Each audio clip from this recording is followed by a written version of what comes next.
जय गुरुदेव।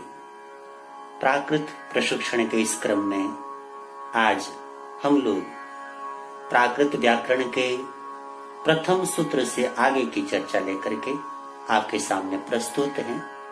प्राकृत भाषा हमारे इतिहास की वो समृद्ध भाषा है जिसमें विपुल प्रकार का विविध साहित्य लिखा गया है। महापुरुषों की वाणियां उस साहित्य के अंदर संकलित की गई हैं। ऐसे तमाम प्रकार के अध्यात्म के ज्ञान का खजाना प्राकृत साहित्य के अंदर भरा हुआ है और उस प्राकृत साहित्य का बहुत सा हिस्सा ऐसा है जिसका हिंदी आदि भाषाओं में अनुवाद हुआ नहीं है अभी तक।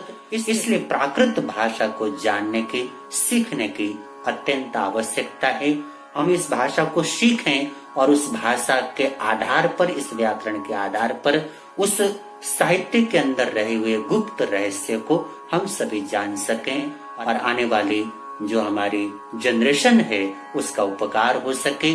हम दुनिया से जाने से पहले अपने आने वाली पीढ़ी को बहुमूल्य ज्ञान दे करके जा सकें, ऐसा प्रयास हम सबको करना चाहिए। और उसी प्रयास के अनुसार मेरा ये उपक्रम आपके सामने चल रहा है। चलिए हम आज का पाठ प्रारंभ करते हैं। आज हम लोग बात करेंगे व्याकरण के दूसरे सूत्र की। यहाँ पर आप देख सकते हैं बहुलम।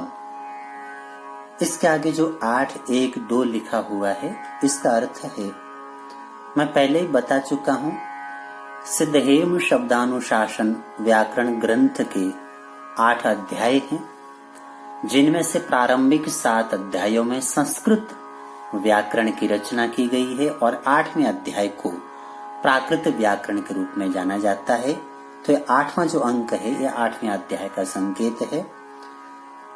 इसके बाद 1 नंबर ये प्रथम पाद का संकेत है और 2 नंबर ये प्रथम पाद के दूसरे सूत्र का संकेत है। तो इस सूत्र का नाम है बहुलम अर्थात बहुल।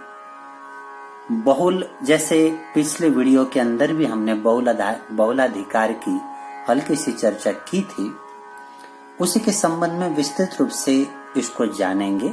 पहले इसकी वृत्ति पढ़ते हैं। बहुलम इति अधिकृतम वेदितव्यम।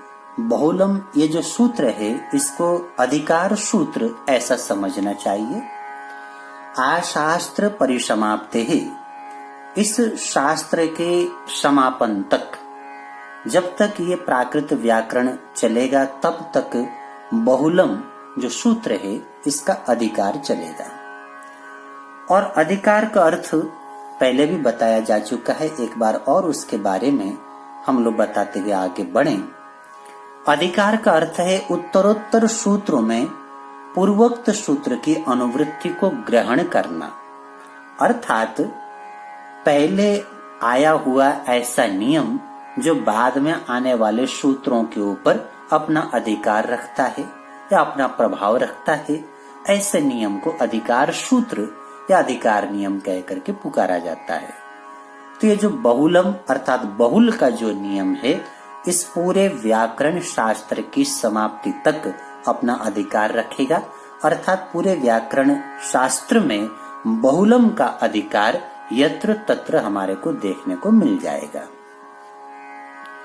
ततश्च क्वचित प्रवृत्ति ही, क्वचित अप्रवृत्ति ही, क्वचित विभाषा, क्वचित अन्य देव भवति।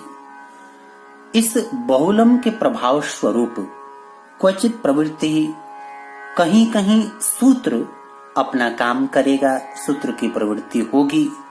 क्वचित अप्रवृत्ति ही, कहीं कहीं सूत्र की प्रवृत्ति नहीं होगी अर्थात सूत्र अपना काम नहीं करेगा। क्वचित विभाषा, और कहीं कहीं ऐसा भी होगा जहां पर विकल्प से सूत्र अपना काम करेगा। क्वचित अन्य देव भवति, और कहीं कहीं जो सूत्र का नियम है उससे उलट कुछ अन्य भी हो सकता है। ये 4 प्रकार के कार्य बहुलम अर्थात बहुल के अधिकार के अंतर्गत आ जाते हैं, बहुल के प्रभाव स्वरूप हो जाते हैं। मैं एक बार इनको लिख लेता हूं। तो बहुलम सूत्र के अर्थात बहुल के ये 4 कार्य होते हैं। क्वचित प्रवृत्ति, सूत्र कहीं कहीं स्वतंत्र रूप से अपना काम करता है, क्वचित अप्रवृत्ति, कहीं कहीं सूत्र की प्रवृत्ति नहीं होती, अर्थात सूत्र कुछ कह रहा है लेकिन वो लागू नहीं होता उसका नियम, कहीं कुछ और भिन्न प्रकार का प्रयोग वहां पर हो जाता है। क्वचित विभाषा और कहीं कहीं विकल्प से सूत्र काम करता है, वैकल्पिक व्यवस्था हो जाती है। क्वचित अन्य देव और कहीं कहीं बिल्कुल सूत्र में जो है ही नहीं ऐसा भी विधान हो जाता है। तो ये चार प्रकार के कार्य बहुलम सूत्र के अर्थात बहुल के अधिकार क्षेत्र के अंदर आ जाते हैं। इनका प्रयोग यथा स्थान हमारे को मिलता रहेगा। जैसे कि पिछले उदाहरण में एक बात हमने पढ़ा था, जब हमने सौंदर्य शब्द का सौंदर्यम पद के रूप में विकास किया तब हमने बहुलाधिकार की चर्चा किया था। तो उस बहुल के अधिकार से ये जो द है इसका लोप हुआ, ऐसा मैंने कहा था। सामान्यतया जो नियम है जिस सूत्र से हमने इस द का लोप किया उस सूत्र के अंतर्गत क ग च ज त द प य वाम प्रायो लुक, उस सूत्र का अर्थ है कि सामान्यतया स्वर के बाद में अनादि में और असंयुक्त अवस्था में रहे हुए क ग आदि वर्णों का लोप हो जाता है। तो यहाँ पर स्वर के बाद पहली बात यहाँ पर बाधित हो रही है कि जो द है वह स्वर के बाद नहीं है, व्यंजन के बाद है। और असंयुक्त वो बात भी यहाँ पर बाधित हो रही है, द जो है असंयुक्त नहीं है या संयुक्त है, न के साथ संयुक्त है वो। तो ऐसी स्थिति के अंदर भी जब इस द का हमने लोप किया उसी नियम से, तो वो बहुल के अधिकार है, अर्थात बहुल सूत्र के अनुसार वहां पर सूत्र की प्रवृत्ति नहीं होनी थी तब भी सूत्र की प्रवृत्ति हो गई। तो इसी प्रकार की व्यवस्था इस बहुलम सूत्र के अंतर्गत हमारे को मिल जाएगी। मैं पहले बता चुका हूं कि प्राकृत भाषा विकल्प बहुल भाषा है, इसलिए बहुलम का प्रयोग यहाँ पर अत्यधिक हमारे को प्राप्त हो जाएगा। बात करते हैं विभाषा की। विभाषा का मतलब है विकल्प से काम करना। विकल्प से काम करने का अर्थ एक उदाहरण से समझें। जैसे तो नयन के प्राकृत में दो रूप हो जाते हैं, नयन और नयन। तो यहाँ पर ये जो न का ण हुआ है तो ये दो सूत्र यहाँ पर लगते हैं। एक सूत्र है नोणः, इस सूत्र के अनुसार ये जो बाद वाला न है इसको ण हो गया, और बाद वाला ण दोनों शब्दों में यहाँ पर भी हुआ है और यहाँ पर भी हुआ है। किंतु ये जो पहले वाला न है इसको यहाँ पर ण नहीं हुआ, यहाँ पर हुआ है। तो ऐसा क्यों हुआ? ऐसा हुआ विकल्प से। तो जब इस सूत्र का प्रयोग करेंगे तो बाद वाला जो न है इसको ण हो जाएगा। इसके स्थान पर जब हम लोग वादौ इस सूत्र का प्रयोग करेंगे तब इस न का विकल्प से ण हो जाएगा, अर्थात एक बार होगा और एक बार नहीं होगा। इसको कहते हैं विभाषा, अर्थात विकल्प से अर्थात कई प्रकार के रूप बन जाएंगे, ये भी होगा और ये भी होगा।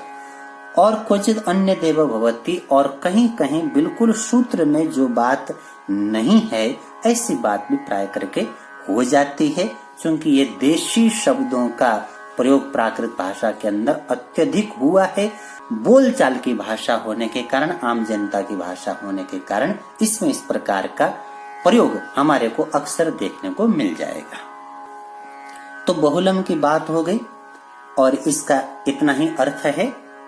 हम लोग आगे बढ़े। तीसरा जो सूत्र है वो है आर्षम, 8/1/3 आर्षम। इस सूत्र की वृत्ति को पढ़ते हैं। ऋषिणाम इदम आर्षम, आर्षम प्राकृतम बहुलम भवति, तदपि यथा स्थानम दर्शयिष्यामः, आर्षे ही सर्वे विधयो विकल्प्यन्ते।